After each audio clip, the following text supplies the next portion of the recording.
Hi everyone, it's Helen here from Bodywork-Pilates, and here we have another in our How to Get the Best From series, and today we're going to look at table.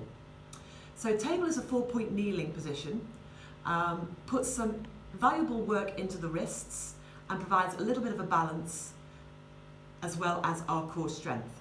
So we need to bring ourselves to the hands and knees. Place your hands directly underneath your shoulders and your knees directly underneath the hips.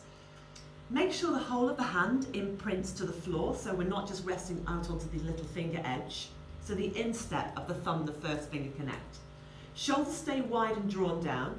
The crown of the head reach forward, the tail reaches away. And we just want to find that natural curve in the lower back that we would have if we were standing or sitting or lying in posture. So rather than having the back rounding up or having the back dipping, just find somewhere between the two where, as always, we have that constant distance between the ribs and the hips. And then slightly engage the abdominals. So think of your corset as it wraps around. Think about drawing up through the muscles of the inside edge of the legs. Lift a little to the pelvic floor. So keep the shoulders away from the ears and just keep the elbows, although the arms are long, elbows are slightly softened. The idea is that with an imaginary line drawn right down the very centre of the mat, as we move, we don't move side to side of that line. So we stay absolutely in line, constant and balanced. So we'll break it down a little bit. Engage in those abdominals, take a breath in to prepare, and as you breathe out, just slide away with your right arm and your left leg. Take care not to overreach, and then bring it back to centre, and then change. So it's the arm and the opposite leg, gently reaching away, making sure the back of the pelvis stays perfectly still.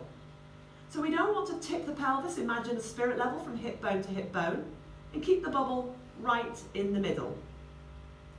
Make your transitions as you move from one diagonal to the other as smooth and as thoughtful as the actual movement itself.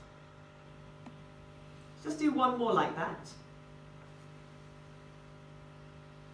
And then take a moment. So, you might need to just periodically rest off from the wrists, but as you get stronger, you'll find that will become less of a problem. As I say, we want to keep the pelvis really level and still.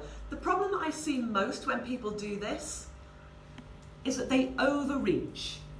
So instead of just reaching away to the furthest point without adjusting anything, they try to pull forward too much, they drop the shoulder down, they twist the hip. So it's about keeping the stillness of the movement. So the stillness of the movement is more important than the actual movement of the movement. So from here, we just glide away. So that would be the first level. After that, we can start to add on a little bit of a lift. Now, whether you do arm or leg or both together, I'm going to go straight to both together, but you could just do one or the other if you wanted to. So still with that natural curve to the low back, that slightly engaged abdominal area, that feeling of just tightening yourself away from the material of your clothing. Maintain the length in the back of the neck. You're going to slide away without overreaching, then just let the arm and the leg float up, bring it back down, touch, slide back in, and then change. So slide away, allow the gentle float of arm and leg, or arm or leg, bring it back down, slide back in. So what I'm not doing is overlifting my pelvis. If I overlift, then I'm going to twist. So what will happen is, instead of getting this nice, flattened, level position, I'll twist. My hip bone will pull away from the floor. Okay?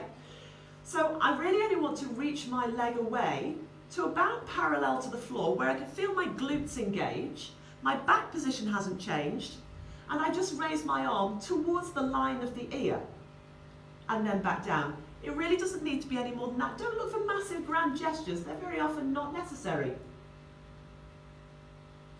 Okay, so if I turn this way, so you'll see hopefully that I won't move too heavily side to side from my mat, from my midline. I'm going to keep my shoulders drawing down. I'm going to slide gently forward and back with arm and leg, and then just float up. Then bring it back down, slide back to centre, then change, extend away, float up, back down, and back in. So without moving heavily from side to side, as I say, it can be a little bit wristish. So just give the wrists a bit of a stretch out if you need to occasionally. But it is valuable work into the wrists. It provides a little bit of a balance because it takes us off center. We call it table because we start with 4 legs, we take away 2, and we still expect our cup of tea to stay in place. So we want to keep that table surface as still and as level as possible. So have a go with that and see what you think.